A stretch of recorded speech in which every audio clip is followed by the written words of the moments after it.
President Tinubu in Paris on a state visit to hold talks on economy, security, energy transition with French President Macron.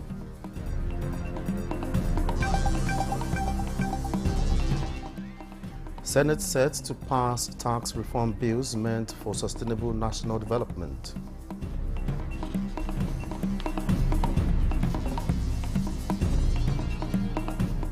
Former governor of Kogi State, Yahya Bello, remains in EFCC custody pending when his bail application hearing is scheduled.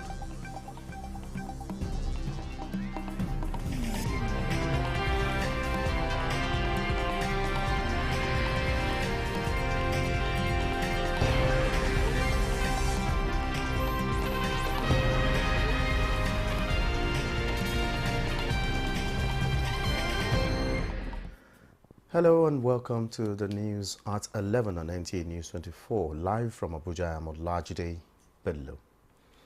President Bola Tinubu is now in Paris on a state visit in honor of an invitation from President Emmanuel Macron. The president is on a trip alongside First Lady Oluremi Tinubu. The presidential 01 airplane landed at the Orly Airport, Paris, at about 10 minutes past 5 p.m. local time this Wednesday. A statement by the Presidential Advisor on Information and Strategy, Bayo Onaniga, reveals that Nigerian leaders' three-day visit, which will focus on strengthening political, economic and cultural relations and establishing more opportunities for partnership, promises significant benefits for Nigeria. President Tinubu and his wife are expected to be received on Thursday at the French Military Museum, Les Invalides and Palais de l'Élysée by the host, President Macron, and his spouse, Brigitte, for initial ceremonies that will dovetail into bilateral meetings.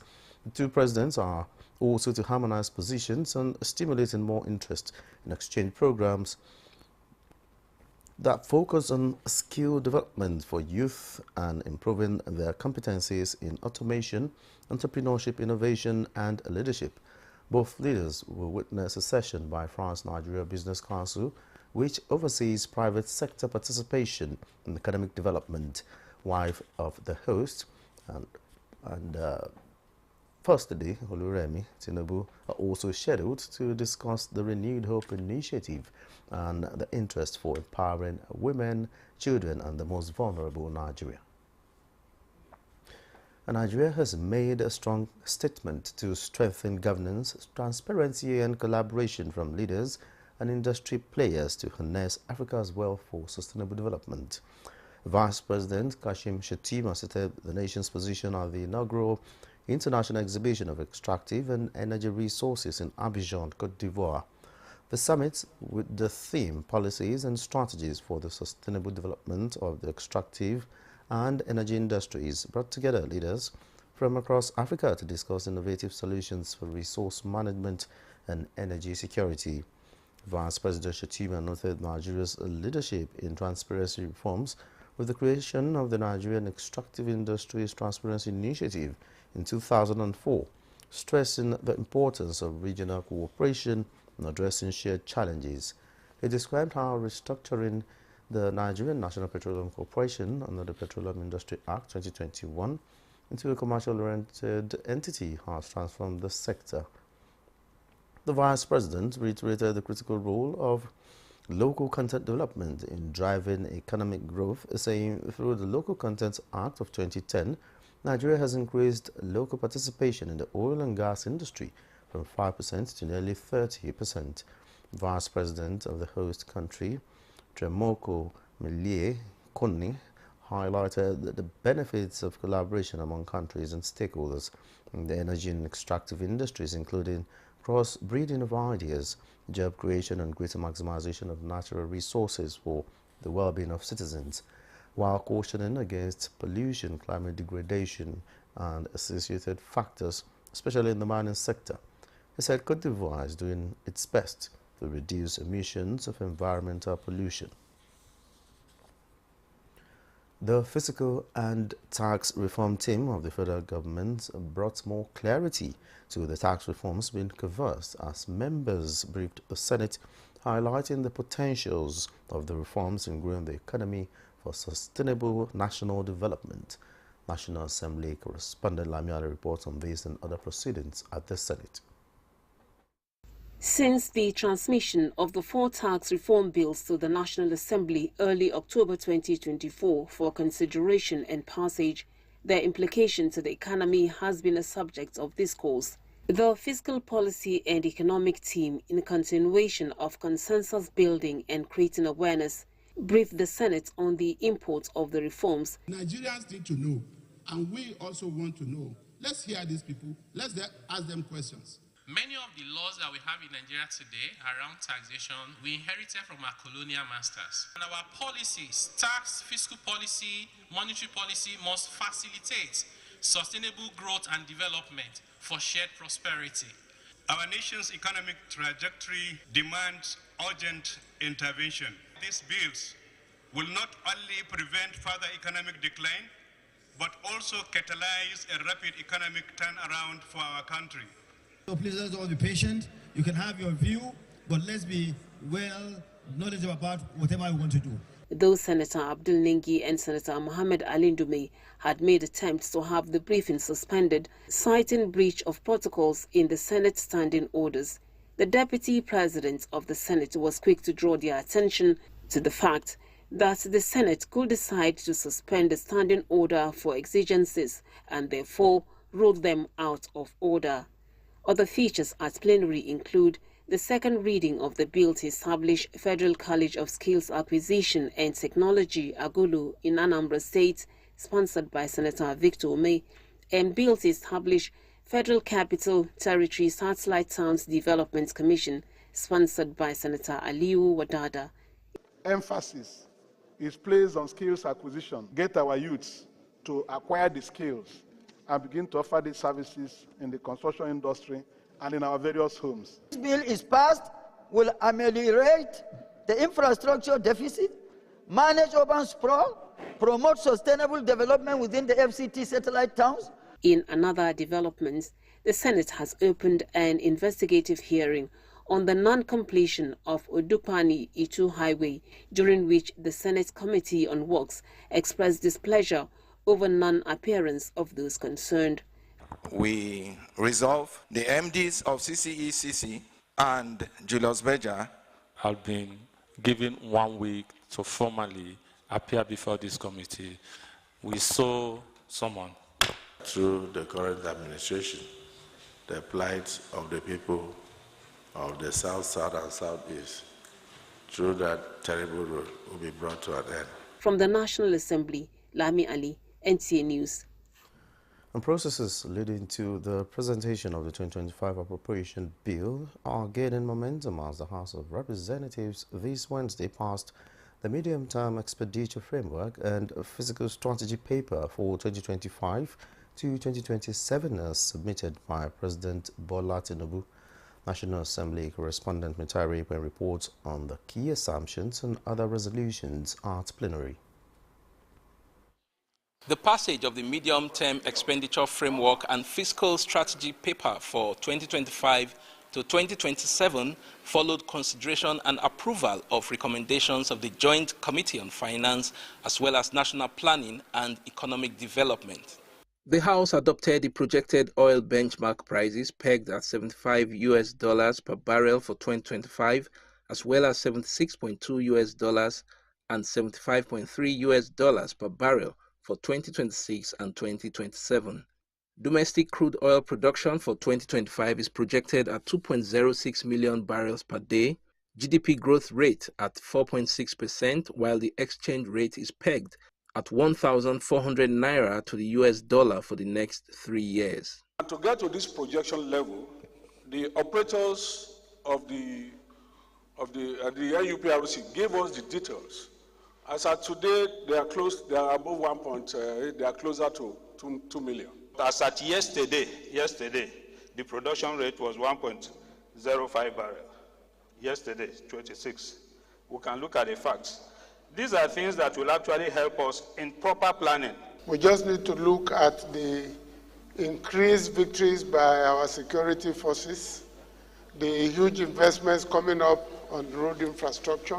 It's a working document, it's a work in progress. Even if we pass it today, if there's any need tomorrow for any adjustment, this same House will sit to review and pass it as necessary. Several bills passed second reading, including bills seeking enhanced categorization of the magistrate court. To expand the meaning of judicial office to include the magistrate court in Nigeria. A bill to provide for incorporation of risk management function in all government bodies in Nigeria and for related matters. Lawmakers adopted a motion seeking construction of the 75-kilometer Gaidam-Damasak road to ease socio-economic activities. If in the event there is still delay on the part of the Federal Ministry of Works, the House should urge the Northeast Development Commission to intervene as these roads needed a very urgent attention from the government, sir. The House also adopted a motion for urgent legislative action to back the presidential CNG initiative and prevent further loss of lives due to the use of substandard CNG tanks in some parts of the country.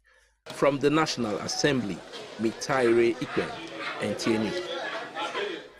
To achieve the Sustainable Development Goal 7 of clean and affordable energy before the year 2030, effective legislation and oversight must be used to succeed in policy implementation.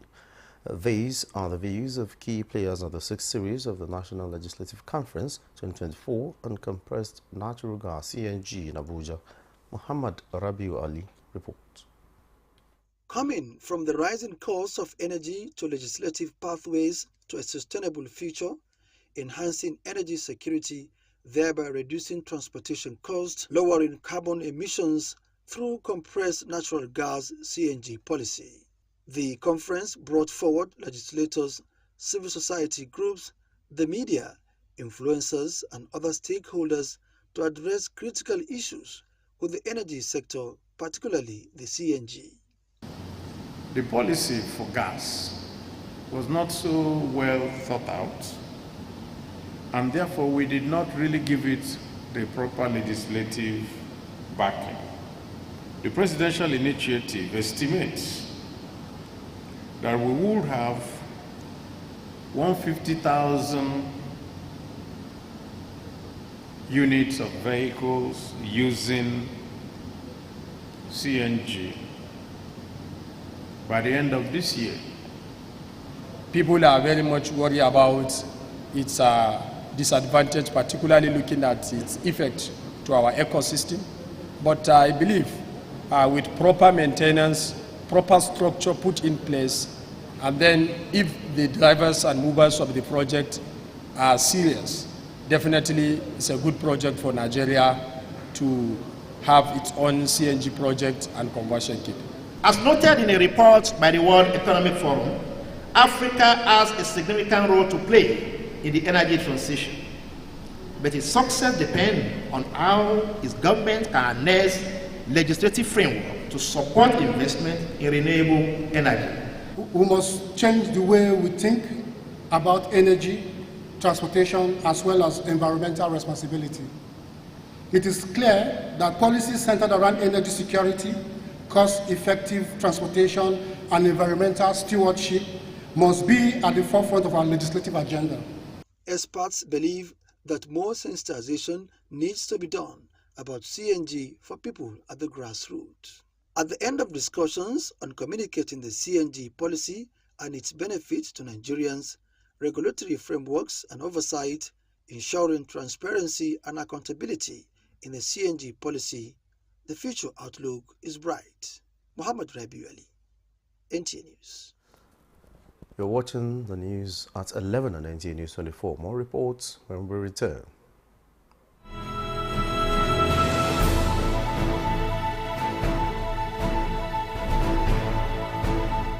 From the creeks of the Niger Delta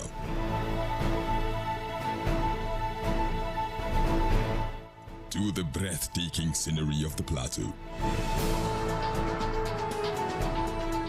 in noonday and nighttime, we set out to bring to you captivating stories that evoke your emotions. For fascinating documentaries and reports on day-to-day issues with expert analysis, tune in to NTA News 24, DSTV Channel 419, GoTV Channel 26, StarTimes Channel 101 and 433, and Free TV Channel 703.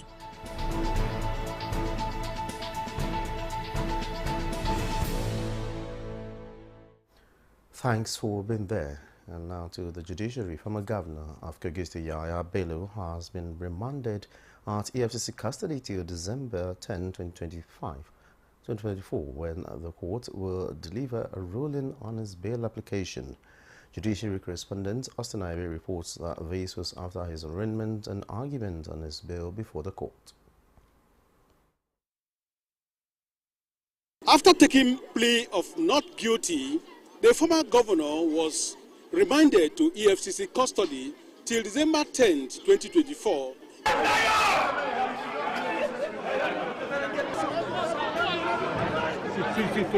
The former governor was remanded in EFCC custody after he entered a plea of not guilty to a 16-count charge preferred against him by the Economic and Financial Crimes Commission when he was arraigned before the FCT High Court in Abuja. The alleged charge includes misappropriation and misuse of public funds, including acquiring multiple high-value properties in Mitama and Asokoro district for Abuja, the United Arab Emirates, and the United States of America. The funds allegedly misused amount to billions of naira. Yahaya Bello and two others are accused of breaching public trust and engaged in dishonest and financial recklessness during his days in office. After taking their plea, the defendant's counsel Joseph Daudu, SAN, moved a bail application which was opposed by the prosecution counsel, Kemi Pinheiro, Senior Advocate of Nigeria. The defendant's counsel told the court that the accused are entitled to bail, being that they remain innocent until found guilty by the court. But Pinheiro, Senior Advocate of Nigeria, said that the only relevant application before the court was the motion for bail filed on November 22, 2024. The operatives of the Economic and Financial Crimes Commission have been on the trail of the former governor since 2023 when he left office, until Monday when he submitted himself to the anti-graft agency. From the FCT High Court, Austin Anyebe, Nta News. President Bola Tinubu has approved the appointment of Jamiu Abiola as the Senior Special Assistant to the President on Logistics and Foreign Matters. A statement from the Office of the Secretary to the Government of the Federation indicates that the appointment takes effect from 14th November 2024. Until his appointment, Jamiu served as a Special Assistant to the President on special duties in the Office of the Vice President. President Tinubu tasks the appointee to work closely with the Federal Ministry of Foreign Affairs and bring his wealth of experience to bear on his new assignment. Environmental Health Council of Nigeria, ECON, is now fully migrated to a digital data platform. Minister of Environment, Balarabe Abaslawa, while unveiling the electronic data center on behalf of President Bola Tinubu, recognizes that data is key for enduring statistics and development and called for its expansion for the benefit of all ministries and parastatals.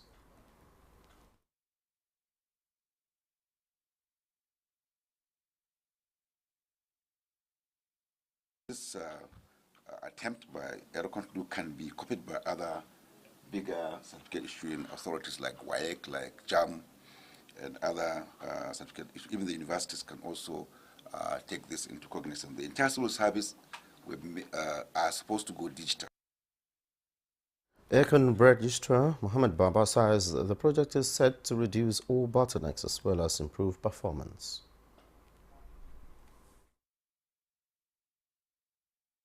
I believe the council is one of the leading agencies that is really providing the necessary framework for the migration and in line with also the performance management system. There is so many additional value chain attached to the EDMS center. So that demand that the electronic document system will enhance the delivery of services of ECON. A brief overview of the center. The world-class facility is now declared open while government urges the Environmental Health Council to ensure its sustainability. And Yobe State Governor Maimala Buni has launched the disbursement of more than 2.9 billion naira to 2024 flood victims and small business owners to strengthen sustainable livelihoods in the state. Adam Yusuf Ali reports that this is part of Governor Boni's grassroots recovery and empowerment initiative coinciding with the launch of the fabric and the Yobe Renewed Hope initiative. Flood disaster in Yobe State, which occurred between April and September, affected 441 communities, resulting in the displacement of more than 20,000 households, 34 deaths, 356 injuries, and more than 50,000 individuals losing their means of livelihood. Government is showing this commitment to help affected persons with the disbursement of 1.4 billion naira to 25,000 victims to cushion their sufferings. These initiatives reflect the guiding principles of our administration to protect the vulnerable, empower our citizens, and create pathways for self-resilience and prosperity. The occasion also features another disbursement of 1.5 billion naira to small business owners in the state, a deliberate attempt to enhance the growth of small businesses in the wake of subsidy removal. For small business owners, this is an opportunity to scale your businesses, create jobs, and contribute to development of your communities. Stakeholders are of the view that local economy will be charged and made positive impacts on the lives of people in the state. In Damaturu, Adam Yusuf Ali, Nta News. The Ministry of Water Resources and that of Power have taken a significant step towards improving food security and ensuring reliable power supply in the country. Usman Zubair reports that the ministry signed a pact in Abuja to fast-track the project. This milestone was marked by the signing of a memorandum of understanding between the two ministries for the implementation of the hydropower component of the Sustainable Power and Irrigation in Nigeria SPIN project. The objective of the MOU is to enhance water security in Nigeria by improving the resilience and management of water resources infrastructure with specific focus on irrigation system, hydropower, and dam safety. The MOU also aims to promote institutional collaboration and capacity building to support water efficient and climate resilient food and energy production.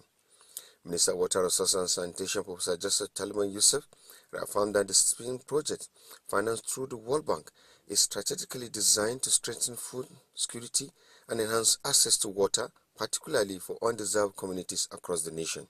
This project called SPIN is not the first projects that are working for Nigeria. Neither is going to be the last. So World Bank wants to once again thank you for that. Minister of Power, Adeboye Adedelebu, emphasized that the signing of the SPIN agreement highlights the federal government's unwavering commitment to the continued growth and development of hydropower in the country.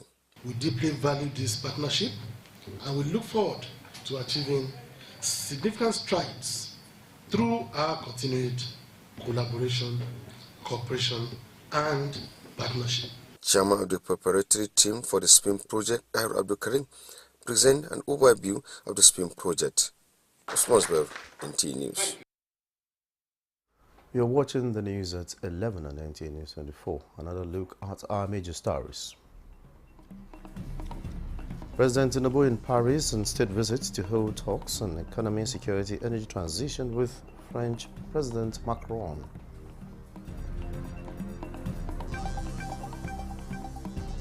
Senate set to pass tax reform bills meant for sustainable national development.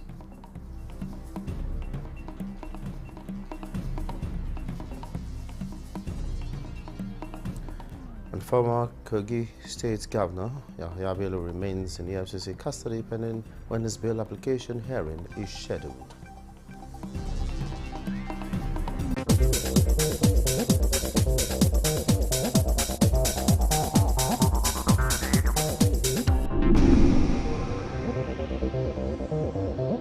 This is Nta News 24. And that concludes the evening news at 11 on Nta News 24. Many thanks for being a part of it. I am Olajide Bello.